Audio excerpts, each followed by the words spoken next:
Hello പ്രിയപ്പെട്ട വിദ്യാർത്ഥികളെ, നമ്മൾ ഇന്ന് ഡിസ്കസ് ചെയ്യുന്നത് മോളിക്കുലാർ ബേസിസ് ഓഫ് ഇൻഹെറിറ്റൻസ് എന്ന ചാപ്റ്ററിലുള്ള ഡി എൻ എയുടെ ഘടന അല്ലെങ്കിൽ ഡി എൻ എയുടെ സ്ട്രക്ചറാണ് നമ്മൾ ഇന്നത്തെ ക്ലാസ്സിൽ ചർച്ച ചെയ്യാൻ പോകുന്നത്. ഒരു ഡി എൻ എ എന്ന് പറഞ്ഞാൽ ഇത് ധാരാളം ന്യൂക്ലിയോടൈഡുകളാൽ നിർമ്മിതമാണ്. ഒരു ഡി എൻ എയിൽ ഒരുപാട് ന്യൂക്ലിയോടൈഡുകളുണ്ട്. എന്താണ് ന്യൂക്ലിയോടൈഡ് എന്ന് നമുക്ക് നോക്കാം. ഒരു ന്യൂക്ലിയോടൈഡിന് 3 ഭാഗങ്ങളുണ്ട്. ഒന്നാമത്തത് പെൻറ്റോസ് ഷുഗർ. പെൻറ്റോസ് ഷുഗർ എന്ന് പറഞ്ഞാൽ 5 കാർബൺ ഉള്ളൊരു ഷുഗറാണ്. ഒരു ന്യൂക്ലിയോടൈഡിൻ്റെ രണ്ടാമത്തെ ഭാഗമാണ് നൈട്രോജീനസ് ബേസുകൾ. മൂന്നാമത്തെ ഭാഗമാണ് ഫോസ്ഫേറ്റ് ഗ്രൂപ്പ്. ഒരു ന്യൂക്ലിയോടൈഡിൻ്റെ മൂന്നാമത്തെ ഭാഗമാണ് ഫോസ്ഫേറ്റ് ഗ്രൂപ്പ്. ന്യൂക്ലിയോടൈഡിൻ്റെ 3 ഭാഗം: 1 പെൻറ്റോസ് ഷുഗർ, 2 നൈട്രജൻ ബേസുകൾ, 3 ഫോസ്ഫേറ്റ് ഗ്രൂപ്പ്. ഓക്കെ, ഇനി നമുക്കിതിൽ ഓരോരുത്തരെ പറ്റിയും അല്പം കൂടി വിശദമായി പഠിക്കാം. ആദ്യം പെൻറ്റോസ് ഷുഗറിനെ പറ്റി. Pentose sugar. ഓക്കെ, ഈ പെൻറ്റോസ് ഷുഗറിൻ്റെ പ്രത്യേകത ഡി എൻ എ പോലെ തന്നെ വേറെ ഒരു ജനറ്റിക് മെറ്റീരിയലാണ് നമുക്ക് നേരത്തെ പഠിച്ചിട്ടുള്ള RNA.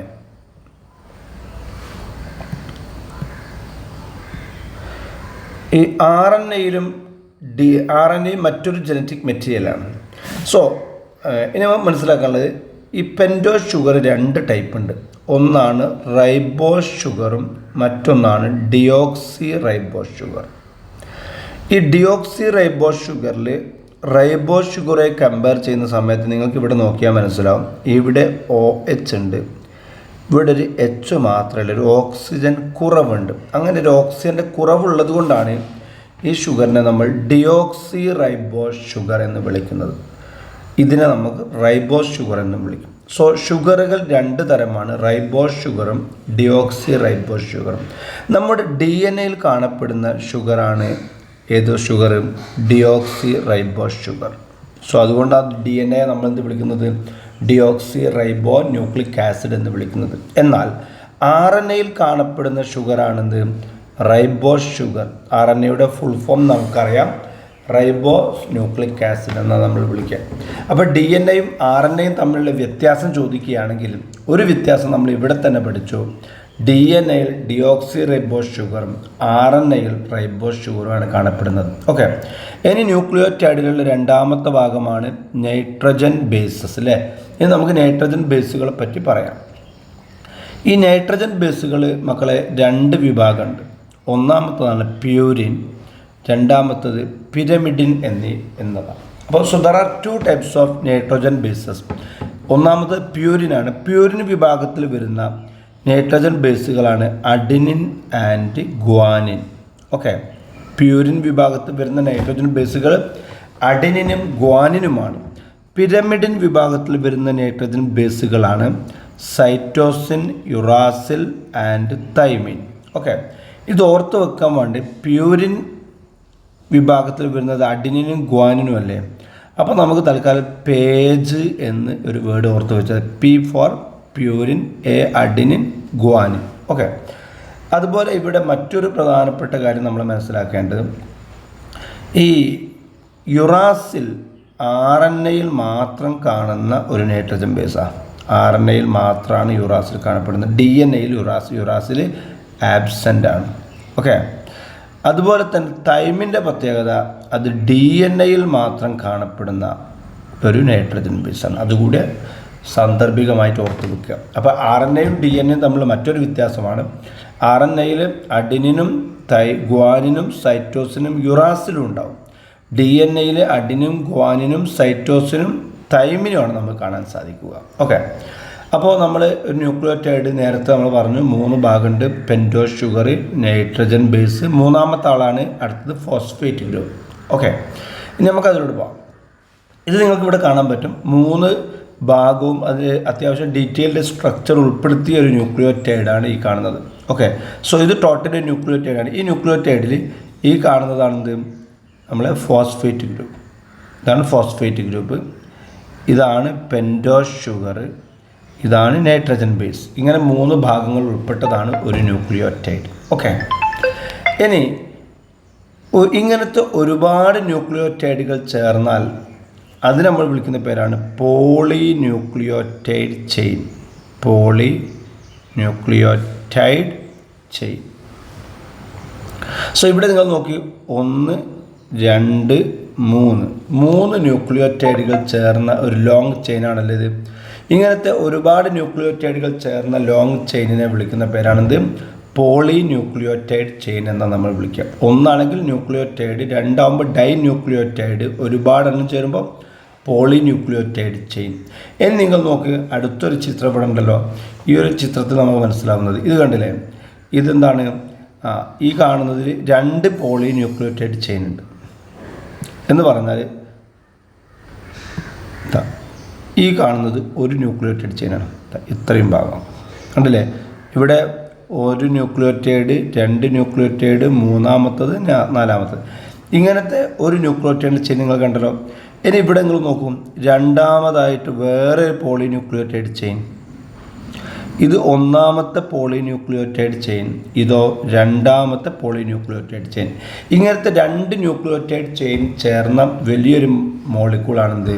നമ്മുടെ DNA എന്ന് വിളിക്കുന്നത്.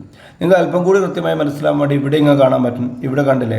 ഈ ഒരു ലൈൻ്റെ ഇതിലൂടെ നമ്മൾ ലൈൻ വരയ്ക്കുകയാണെങ്കിൽ ഇതിൻ്റെ ഈ ഭാഗത്ത് ഒരു ന്യൂക്ലിയോടൈഡ് ചെയിൻ, ഈ ഭാഗത്തോ വേറെ ഒരു ന്യൂക്ലിയോടൈഡ് ചെയിൻ. നമുക്ക് ഇവിടെ 1, ഇവിടെ 2. So DNA is made up of 2 polynucleotide chain. DNAയിൽ 2 പോളിന്യൂക്ലിയോടൈഡ് ചെയിനുകൾ നമുക്ക് കാണാൻ സാധിക്കും. ഓക്കെ, ഇനി ഇതൊരു ഷുഗർ ആണല്ലോ. ഇതൊരു പെൻറ്റോസ് ഷുഗർ. ഈ പെൻറ്റോസ് ഷുഗറിൽ 5 കാർബണുകളുണ്ട്. അപ്പോൾ അതിൽ 1 2 3 4 5 ഇങ്ങനെയാണ് ഈ കാർബണിൻ്റെ പൊസിഷൻ ഉണ്ടാവുക. അപ്പോൾ ഇവിടെ നമ്മൾ നോക്കുന്ന സമയത്ത് നിങ്ങൾ ഇവിടെ ഒരു കാര്യം ശ്രദ്ധിക്കുക. അപ്പോൾ ഈ ഒരു DNAയുടെ കണ്ടില്ലേ, ഇവിടെയും കാണാൻ പിന്നെ ഷുഗറുകൾ അല്ലേ. ഈ ഷുഗറിൽ 5 കാർബൺ നമ്മൾ നേരത്തെ പറഞ്ഞില്ലേ, 1 ഇവിടെ, 2 ഇവിടെ, 3 ഇവിടെ, 4 ഇവിടെ, 5 ഇവിടെ. അപ്പോൾ നമ്മൾ ഇവിടെ നോക്കാം, രണ്ടാമത്തെ നൈട്രജൻ ബേസ് നിങ്ങൾ നോക്കും, ഷുഗർ നോക്കും, 1 2 മൂന്നാമത്തെ കാർബൺ, നാലാമത്തെ കാർബൺ, 5ാമത്തെ കാർബൺ ഇവിടെ കണക്ട് ഇങ്ങനെ പോകുകയാണല്ലോ. അപ്പോൾ ഈ ഒരു ലോങ് ചെയിനിൻ്റെ ഈ എൻഡിൽ ഇവിടെ ഒരു 5th കാർബൺ എൻഡ് ചെയ്ത് നിൽക്കല്ലേ. പിന്നെ ഇവിടെ ഒരു ഫോസ്ഫേറ്റും കണക്റ്റഡ് ആണ്. പിന്നെ അവിടുന്ന് അങ്ങോട്ട് ഈ DNA അങ്ങ് പോകുന്നില്ലല്ലോ. ഈ DNAയുടെ ഒരു എൻഡാണല്ലോ ഇവിടെ. ഈ ഒരു എൻഡിനെ നമ്മൾ വിളിക്കുന്ന പേരാണ് 5' എൻഡ് എന്നാണ് വിളിക്കുക. അതേപോലെ ഇതിൻ്റെ താഴ്ഭാഗത്ത് നിങ്ങൾ നോക്കുമ്പോൾ ഇവിടെ ഒരു 3rd കാർബണിലാണ് എൻഡ് ചെയ്തിരിക്കുന്നത്.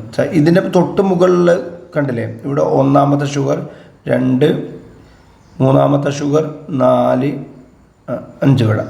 അപ്പോൾ ഇവിടെ 3ാമത്തെ ഷുഗർ ഫോസ്ഫേറ്റിലൂടെ കണക്റ്റഡ് ആണ്. ഇതിൻ്റെ 3ാമത്തവും കണക്റ്റഡ് ആണ്. പക്ഷേ അവസാനത്തെ ഷുഗറിൻ്റെ 3rd കാർബൺ ഇവിടെ ഇങ്ങോട്ടൊന്നുമില്ല. കാരണം എന്തുകൊണ്ടാണ്? ഈ ലോങ് ചെയിൻ്റെ എൻഡിൽ ഇവിടെ 3rd കാർബൺ അവിടെ നിൽക്കുകയാണല്ലോ. അതുകൊണ്ട് ഈ ഒരു എൻഡിനെ നമ്മൾ 3' എൻഡ് എന്ന് വിളിക്കും. ഓക്കെ, അതുപോലെ ഇതിൻ്റെ ഓപ്പോസിറ്റ് നമ്മൾ നോക്കാം. ഇവിടെ ഈ ഓപ്പോസിറ്റ് സൈഡിലുള്ള ന്യൂക്ലിയോടൈഡിൻ്റെ പൊസിഷൻ നിങ്ങൾ കണ്ടില്ലേ? ഇത് നിൽക്കുന്നതിൻ്റെ ഒരു നേരെ ഓപ്പോസിറ്റ് തിരിഞ്ഞിട്ടാണ് ഇവരുണ്ടാകുക. അതായത് ഒരു ഭാഗത്ത് ഇങ്ങനെയാണെങ്കിൽ മറുഭാഗത്തുള്ള ഷുഗറുകൾ ഇങ്ങനെ നിൽക്കുക. ഓക്കെ, അപ്പോൾ ഇവർ നമ്മൾ കാർബണിൻ്റെ എണ്ണ എഴുതുമ്പോൾ ഓപ്പോസിറ്റാണ് ഇത് ഇങ്ങനെ തിരിച്ചത്. 1 2 3 4 5 അങ്ങനെയാണ് ഇതിൽ പോകുക. 1 2 3 4 5. അപ്പോൾ അങ്ങനെ വരുന്ന സമയത്ത് ഇതിൻ്റെ ഈ ഒരു അറ്റം നിങ്ങൾ നോക്കും, ഇവിടെ 3rd കാർബൺ അല്ല ഈ അറ്റത്തിൽ. അതുകൊണ്ട് ഈ ഒരു എൻഡിനെ നമ്മൾ 3' എൻഡ് എന്ന് വിളിക്കും. 3' എൻഡ്. ഇതിൻ്റെ ഓപ്പോസിറ്റ് നിങ്ങൾ നോക്കും, ഇവിടെ 5th കാർബണുള്ള ഭാഗത്താണ് ഈ ഫോസ്ഫേറ്റ് ഗ്രൂപ്പുള്ളത്. അതുകൊണ്ട് ഇതിനെ നമ്മൾ എന്ത് വിളിക്കും? 5' എൻഡ് എന്ന് വിളിക്കും. ഓക്കെ, ഇനി നമ്മൾ ഈ DNA വളരെ സിമ്പിളായി വരയ്ക്കുകയാണെങ്കിൽ എന്ന് പറഞ്ഞാൽ ഇയാൾ പോട്ടെ, ഒരു സിമ്പിൾ DNA അങ്ങനെ വരയ്ക്കുകയാണെങ്കിൽ, വളരെ ലളിതമായി വരയ്ക്കുകയാണെങ്കിൽ ഇതൊരു DNA. ഈ DNAൻ്റെ ഇവിടെ 5' എൻഡ്, ഇവിടെ 3' എൻഡ്, ഇവിടെ 3' എൻഡ്, ഇവിടെ 5' എൻഡ്. സോ DNAയുടെ ഒരു സ്ട്രാൻഡ് 5' 3' ആണെങ്കിൽ ഇവിടെ ഇങ്ങോട്ട് വായിക്കുമ്പോൾ 5' 3' അല്ലേ. ഇതിൻ്റെ ഓപ്പോസിറ്റ് സ്ട്രാൻഡ്, ഇത് നമ്മൾ സ്ട്രാൻഡ് എന്നാണ് വിളിക്കുക. ഓപ്പോസിറ്റ് സ്ട്രാൻഡ് എന്തായിരിക്കും? 3' 5' ഡയറക്ഷനിലായിരിക്കും. സോ DNAയുടെ ഒരു സ്ട്രാൻഡ് 5' 3' ഡയറക്ഷനിലാണെങ്കിൽ രണ്ടാമത്തെ സ്ട്രാൻഡ് എന്തായിരിക്കും 3-5' ഡയറക്ഷനിലായിരിക്കും. DNA-യുടെ ഈ ഒരു നേച്ചറിനെ നമ്മൾ വിളിക്കുന്ന പേരാണ് ആൻറ്റി പാരലൽ നേച്ചർ. എന്താ വിളിക്കുക? ആൻറ്റി പാരലൽ നേച്ചർ എന്നാണ് നമ്മൾ ഇതിനെ വിളിക്കുക. ഓക്കെ, ഇനി നമ്മൾ എക്സാമിന് ചോദിക്കും കേട്ടോ, എന്താണ് ആൻറ്റി പാരലൽ നേച്ചർ കൊണ്ട് ഉദ്ദേശിക്കുന്നത് ചോദിച്ചാൽ നമ്മൾ ആൻസർ ചെയ്യണം. ഓക്കെ, ഇനി നമ്മൾ നോക്കുക DNA-യുടെ ഇവിടെ കണ്ടങ്ങളും ഇവിടെ ഇതൊരു നൈട്രജൻ ബേസ് ആണല്ലോ, ഇത് വേറെ നൈട്രജൻ ബേസ് അല്ലേ. സോ ഇവിടെ അഡിനിൻ ആണെങ്കിൽ ഓപ്പോസിറ്റ് ഏതാ?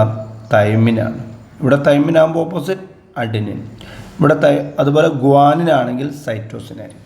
സോ DNA-യുടെ ഒരു ഭാഗത്ത് ഒരു DNA-യുടെ 2 സ്ട്രാൻഡിൻ്റെയും ഒരു ഭാഗത്ത് അഡിനിനാണെങ്കിൽ ഓപ്പോസിറ്റ് തൈമിനും ഗ്വാനിനാണെങ്കിൽ സൈറ്റോസിനും വരും എന്ന് പറയുന്ന ഒരു കൺസെപ്റ്റ് കണ്ടുപിടിച്ചത് എർവിൻ ചർഗാഫ് എന്ന് വിളിക്കുന്ന സയൻറ്റിസ്റ്റാണ്. ഇദ്ദേഹത്തിൻ്റെ ഈ ഒരു റൂളിനെ നമ്മൾ വിളിക്കുന്ന പറഞ്ഞാൽ ചർഗാഫ്സ് റൂൾ എന്ന് നമ്മൾ വിളിക്കും. ഓക്കെ, അപ്പോൾ ഈ ഒരു പോയിന്റ് ഓർത്ത് വെക്കുക, ചർഗാഫ്സ് റൂൾ എഴുതാൻ വേണ്ടി ചോദിക്കാറ്. ഓക്കെ, ഇനി 1953 ജെയിംസ് വാട്സൺ അതുപോലെ ഫ്രാൻസിസ് ക്രിക്ക് എന്നീ 2 സയൻറ്റിസ്റ്റുകൾ, ജെയിംസ് വാട്സണും ഫ്രാൻസിസ് ക്രിക്കും DNA-യുടെ ഡബിൾ ഹെലിക് മോഡൽ എക്സ്പ്ലെയിൻ ചെയ്തു. ഇവരാണ് DNA-യുടെ ഒരു മോഡൽ സ്ട്രക്ചർ, നമ്മളിപ്പോൾ പഠിക്കുന്ന DNA-യുടെ സ്ട്രക്ചർ ഏറ്റവും ഭംഗിയായി വിശദീകരിച്ച് തന്ന സയൻറ്റിസ്റ്റുകളാണ് ജെയിംസ് വാട്സണും ഫ്രാൻസിസ് ക്രിക്കും. ഇവർ കൊടുത്ത ഈ DNA-യുടെ സ്ട്രക്ചറിൻ്റെ പേരാണ് double helical structure of DNA. Okay, പക്ഷേ ഈ ഒരു നേട്ടത്തിലേക്ക്, ഈ ഒരു സ്ട്രക്ചർ വിശദീകരിക്കാൻ വേണ്ടി ഇവരെ സഹായിച്ചിട്ടുള്ള വേറെ 2 സയൻറ്റിസ്റ്റുകളാണ് Maurice Wilkins and Rosalind Franklin. ഈ 2 പേരുടെയും ആരെല്ലാം? മൗറീസ് വിൽക്കിൻസും റോസാലിൻ ഫ്രാങ്ക്ലിൻ. ഈ 2 പേരുടെയും എക്സ്റേ ഡിഫ്രാക്ഷൻ ഡാറ്റയെ ബേസ് ചെയ്തിട്ടാണ് DNA-യുടെ ഈ ഒരു സ്ട്രക്ചർ ഇവർ വിശദീകരിച്ചിട്ടുള്ളത്. ഓക്കെ, ഇനി ഒരാളുടെ ഒരു സെല്ലിൻ്റെ അകത്ത് 6 ബില്യൺ ബേസ് പെയറുകളുണ്ട്. എന്താ ബേസ് പെയർ എന്ന് പറഞ്ഞാൽ? ഇപ്പോൾ അഡിനിനും തൈമിനും ചേർന്നാൽ എന്താ? അഡിനിൻ ബേസാണ്, തൈമിൻ വേറൊരു ബേസ്. അപ്പോൾ ഇവ രണ്ടും ചേർന്നാൽ എന്തായി? ബേസ് പെയറുകളായി. ഗ്വാനിനും സൈറ്റോസിനും ചേർന്നാൽ എന്തായി? വേറൊരു ബേസ് പെയറായി. ഒരാളുടെ ഒരു സെല്ലിൻ്റെ അകത്ത് 6 ബില്യൺ ബേസ് പെയറുകൾ നമുക്ക് കാണാൻ സാധിക്കും. 6 ബില്യൺ ബേസ് പെയർ. നമ്മുടെ ബോഡിയിലെ വളരെ ചെറിയ ഈ സെല്ലിൻ്റെ അകത്ത് എങ്ങനെയാണ് ഇത്രയും കൂടുതൽ ബേസ് പെയറുകൾ പാക്ക് ചെയ്തിരിക്കുന്നത് എന്നാണ് നമ്മളിനി പറയാൻ പോകുന്നത്. എങ്ങനെയാണ് വളരെ ചെറിയ സെല്ലിൻ്റെ അകത്ത് ഇത്രയും കൂടുതൽ ന്യൂക്ലിയോടൈഡുകൾ നമ്മൾ പാക്ക് ചെയ്തിരിക്കുന്നത്, ഓക്കെ, എന്നൊരു കൺസെപ്റ്റാണ് നമ്മളിനി പറയാൻ പോകുന്നത്. ഓക്കെ, ഇതെങ്ങനെ ചോദിച്ചു കഴിഞ്ഞാൽ നമ്മുടെ സെല്ലിൻ്റെ അകത്ത് ഹിസ്റ്റോൺ എന്ന് വിളിക്കുന്ന ചില പ്രോട്ടീനുകളുണ്ട്. Histone proteins. ഈ ഹിസ്റ്റോൺ പ്രോട്ടീൻ്റെ പ്രത്യേകത എന്താ ചോദിച്ചാൽ ഇതിന് പോസിറ്റീവ് ചാർജാണ് ഉണ്ടാവുക. ഹിസ്റ്റോൺ പ്രോട്ടീൻ്റെ പ്രത്യേകത പോസിറ്റീവ് ചാർജാണ്. നമ്മുടെ DNA-യുടെ ഹിസ്റ്റോണിൻ്റെ ചാർജ് പോസിറ്റീവാണ്, പോസിറ്റീവ് ചാർജ്. നമ്മുടെ DNA-യുടെ പ്രത്യേകത അത് നെഗറ്റീവ്ലി ചാർജ്ഡാണ്. DNA നെഗറ്റീവ്ലി ചാർജ്ഡാണ്. സോ അതുകൊണ്ട് തന്നെ ഈ നെഗറ്റീവ് ചാർജുള്ള DNA എന്തെന്ന് ചോദിച്ചാൽ പോസിറ്റീവ് ചാർജുള്ള ഹിസ്റ്റോണിൻ്റെ മുകളിൽ ഇതുപോലെ പാക്ക് ചെയ്തിരിക്കുകയാണ്. പോസിറ്റീവ് നെഗറ്റീവ് ചാർജുകൾ തമ്മിൽ ഒരു അട്രാക്ഷൻ ഉണ്ടാവും. അത് ഉപയോഗപ്പെടുത്തിക്കൊണ്ട് പോസിറ്റീവ് ചാർജുള്ള ഹിസ്റ്റോണിൻ്റെ മുകളിൽ നെഗറ്റീവ് ചാർജുള്ള DNA-യെ ഇങ്ങനെ റാപ്പ് ചെയ്തിരിക്കുക, ചുറ്റി വരിഞ്ഞു വെച്ചിരിക്കുകയാണ്. ഈ രൂപത്തിലാണ് നമ്മുടെ DNA-യെ പാക്കേജ് ചെയ്തിരിക്കുന്നത്. നമ്മുടെ ടെക്സ്റ്റ് ബുക്കിലുള്ളൊരു ചിത്രമാണ് ഈ കാണുന്നത്, കണ്ടില്ലേ? ഹിസ്റ്റോൺ ഒക്ടോമർ. ഈ ഹിസ്റ്റോണിൻ്റെ പ്രത്യേകത ഇതിന് 8 യൂണിറ്റുകളുണ്ട്. അതുകൊണ്ടാണ് ഹിസ്റ്റോൺ ഒക്ടോമർ എന്ന് നമ്മൾ വിളിക്കുന്നത്. കണ്ടില്ലേ? ഇവിടെ ഇത് നമ്മുടെ ടെക്സ്റ്റ് ബുക്കിലെ ചിത്രമാണ്. ഇതാണ് നിങ്ങൾ പഠിക്കേണ്ടത്. ഇതാണ് ഹിസ്റ്റോണിൻ്റെ ഒരു ഡീറ്റെയിൽ സ്ട്രക്ചർ. 1, 2, 3, 4, 5, 6, 7, 8 ഇങ്ങനെ 8 യൂണിറ്റ് ഉള്ളതുകൊണ്ട് ഇതിന് ഹിസ്റ്റോൺ എന്ന് വിളിക്കും. ഇനി ഹിസ്റ്റോണിൻ്റെ മുകളിൽ റോൾ ചെയ്തിരിക്കുന്ന DNA കണ്ടോ? ഇതാണ് നമ്മൾ DNA എന്ന് പറയുന്നത്. Okay, so DNA is negatively charged, histone is positively charged. So negatively charged DNA wraps around DNA ഇതിൻ്റെ ചുറ്റും റാപ്പ് ചെയ്തിരിക്കുകയാണ്, ചുറ്റി വെച്ചിരിക്കുകയാണ്. ഓക്കെ, ഇനി ഇതുമായി ബന്ധപ്പെട്ട് വേറൊരു പ്രോട്ടീനാണ് H1 ഹിസ്റ്റോൺ എന്ന് വിളിക്കുന്ന ഒരു പ്രോട്ടീൻ കൂടി യൂണിറ്റ് കൂടി ഇതിനോടൊപ്പം നമുക്ക് കാണാൻ പറ്റും. ഇനി ന്യൂക്ലിയോസോം എന്ന് പറഞ്ഞാൽ എന്താ അറിയോ, ഒരു ഹിസ്റ്റോൺ, ഇത് ഹിസ്റ്റോൺ ആണല്ലോ. ഈ ഹിസ്റ്റോണും ഇതിനെ ചുറ്റിയിട്ടുള്ള ഇതിൻ്റെ മുകളിലുള്ള DNA കൂടി ചേർന്നാൽ എന്തായി, ന്യൂക്ലിയോസോമായി. സോ ന്യൂക്ലിയോസോം എന്ന് പറഞ്ഞാൽ എന്താണ്, ഹിസ്റ്റോൺ പ്രോട്ടീനും അതിൻ്റെ മുകളിലുള്ള DNA കൂടി ചേർന്നാൽ എന്തായി, ന്യൂക്ലിയോസോമായി. ഓക്കെ, ഇനി ഇങ്ങനത്തെ ധാരാളം ന്യൂക്ലിയോസോമുകൾ ചേർന്ന് കഴിഞ്ഞാൽ, അതായത് ഇതൊരു ഹിസ്റ്റോൺ, ഇത് വേറെ ഹിസ്റ്റോൺ, ഇത് മറ്റൊരു ഹിസ്റ്റോൺ, ഇത് മറ്റൊരു ഹിസ്റ്റോൺ, ഇങ്ങനെ ധാരാളം ഹിസ്റ്റോണുകൾ ഇങ്ങനെ വെച്ചിട്ട് അതിൻ്റെ മുകളിലുള്ള DNA കൂടി ചേർന്ന്, കണ്ടില്ലേ, അതിൻ്റെ മുകളിലൂടെ പോകുന്ന DNA കണ്ടില്ലേ, ഒരു ഹിസ്റ്റോണിൻ്റെ മുകളിൽ തന്നെ എല്ലാ DNA നമുക്ക് ഫില്ല് ചെയ്ത് വെക്കാൻ പറ്റില്ല. ഇങ്ങനെ ഒരുപാട് ഹിസ്റ്റോണും അല്ലെങ്കിൽ ഒരുപാട് ന്യൂക്ലിയോസോമുകൾ ഇങ്ങനെ ചെയിൻ ആക്കി വെച്ച് കഴിഞ്ഞാൽ അതിന് നമ്മൾ വിളിക്കുന്ന പേരാണ് ക്രോമാറ്റിൻ എന്നാണ് വിളിക്കുക. എന്താ വിളിക്കുക, ക്രോമാറ്റിൻ. ഓക്കെ, ഇവിടെ നിങ്ങൾക്ക് ചിത്രത്തിൽ കാണാൻ പറ്റും, ഇത് DNA ഇവിടെ കാണാൻ പറ്റും അല്ലേ. ഈ DNA ന്യൂക്ലിയോസോമിൻ്റെ മുകളിൽ ചുറ്റി വെച്ചിട്ടുണ്ട്. ഇനി ഇതൊരു ന്യൂക്ലിയോസോമാണ്, ഇത് വേറെ ന്യൂക്ലിയോസോമാണ്, ഇത് മറ്റൊരു ന്യൂക്ലിയോസോം, നാലാമത്തെ ന്യൂക്ലിയോസോം. ഇങ്ങനെ ഒരുപാട് ന്യൂക്ലിയോസോമുകൾ ചേരുന്ന സമയത്ത് അത് നമ്മൾ എന്ത് വിളിക്കും, ക്രോമാറ്റിൻ എന്നാണ് വിളിക്കുക. എന്താ വിളിക്കുക, ക്രോമാറ്റിൻ. ഈ ക്രോമാറ്റിനുകൾ വീണ്ടും ഫോൾഡ് ചെയ്ത് കഴിഞ്ഞാൽ അവസാനം നമ്മൾ എന്ത് ചെയ്യും, it will become A DNA. ഇവിടെ കുറച്ചുകൂടി നല്ലൊരു ചിത്രം കാണാൻ പറ്റും, കണ്ടില്ലേ, ഇതൊരു ഹിസ്റ്റോൺ, ഇത് വേറൊരു ഹിസ്റ്റോൺ, മൂന്നാമത്തെ ഹിസ്റ്റോൺ, നാലാമത്തെ ഹിസ്റ്റോൺ, 5, 6. ഓരോ ഹിസ്റ്റോണിലും 8 യൂണിറ്റുകളുണ്ട്. ഒരു ഹിസ്റ്റോണും അതിനെ ചുറ്റിയിട്ടുള്ള DNA കൂടി ചേർന്നാൽ എന്ത് വിളിക്കാം, നമുക്ക് ന്യൂക്ലിയോസോം എന്ന് വിളിക്കാം അല്ലേ.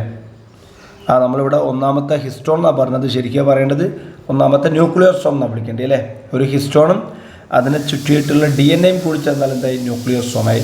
ഇങ്ങനത്തെ ഒരുപാട് ന്യൂക്ലിയോസോമിൻ്റെ ലോങ് ചെയിനിനെ നമ്മൾ വിളിക്കുന്ന പേരാണിത് ക്രോമാറ്റിൻ എന്നാണ് നമ്മൾ വിളിക്കുക. ഓക്കെ, ക്രോമാറ്റിൻ എന്ന് വിളിക്കുക.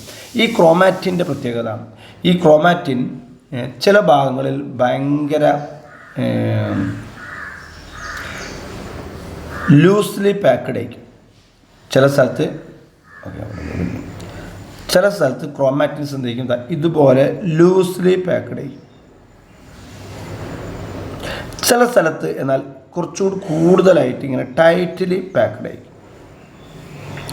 ഇങ്ങനെ ലൂസ്ലി പാക്ക്ഡ് ആയിട്ടുള്ള ക്രോമാറ്റിനെ വിളിക്കുന്ന പേരാണ് യൂക്രോമാറ്റിൻ. In a typical nucleus, some region of chromatin are loosely packed. Okay, അതുകൊണ്ട് തന്നെ ഇവർക്ക് സ്റ്റെയിനുകൾ കൊടുക്കുമ്പോൾ, കളർ കൊടുക്കുന്ന സമയത്ത് അത് ലൈറ്റ് കളറിലാണ് സ്റ്റെയിൻ ചെയ്യപ്പെടുക. ഓക്കെ, എന്നാൽ ഈ ക്രോമാറ്റിൻ്റെ ചില ഭാഗങ്ങൾ ടൈറ്റ്ലി പാക്ക്ഡ് ആയിരിക്കും. ഇതുപോലെ the chromatin that is more densely packed. അതുകൊണ്ട് തന്നെ ദ സ്റ്റെയിൻ ഡാർക്ക്, അവർ കെമിക്കൽസ് ആഡ് ചെയ്യുന്ന സമയത്ത്, സ്റ്റെയിനിങ് കൊടുക്കുന്ന സമയത്ത് ഡാർക്ക് കളറിൽ കാണാൻ പറ്റും. ഇവരെ വിളിക്കുന്ന പേരാണെന്ത്, heterochromatin. Okay, euchromatin is loosely packed, dense chromatin is densely packed. Euchromatin stain light, heterochromatin stain dark. ഇനി ഈ യൂക്രോമാറ്റിൻ്റെ പ്രത്യേകതയാണ് ഇറ്റ് ഈസ് ട്രാൻസ്ക്രിപ്ഷണലി ആക്റ്റീവ് ആയിരിക്കും. ട്രാൻസ്ക്രിപ്ഷനിലൂടെ അവരുടെ സ്വഭാവങ്ങൾ പുറത്ത് കാണിക്കും, ആക്റ്റീവ് ആയിരിക്കും. എന്നാൽ ഹെറ്ററോക്രോമാറ്റിൻ ഈസ് ഇനാക്റ്റീവ്. ഹെറ്ററോക്രോമാറ്റിൻ എന്തായിരിക്കും, എപ്പോഴും ഇനാക്റ്റീവ് ആയിരിക്കും. ഓക്കെ, അപ്പോൾ ഇത്രയാണ് നമുക്ക് ഒരു DNA സ്ട്രക്ചറായിട്ട് ബന്ധപ്പെട്ട് പഠിക്കാനുള്ളത്. ഇപ്പോൾ ഇവിടെ പഠിച്ച യൂക്രോമാറ്റിനും ഹെറ്ററോക്രോമാറ്റിനും തമ്മിലുള്ള വ്യത്യാസം ഓർത്തിരിക്കുക. ഇതിൻ്റെ ഒരു ഫിസിക്കലായിട്ടുള്ള മോഡൽ കൂടി നമ്മൾ നിർമ്മിച്ചിട്ടുണ്ട്. അത് സാധിക്കുകയാണെങ്കിൽ നമ്മൾ ഈ വീഡിയോയുടെ കൂടി എൻഡിൽ ആഡ് ചെയ്യുന്നതാണ്. ഓക്കെ, അപ്പോൾ വാച്ച് ചെയ്ത എല്ലാവർക്കും നന്ദി. എല്ലാവരും നന്നായി പഠിക്കുക, നല്ല നേട്ടങ്ങൾ കൈവരിക്കുക. Thank you.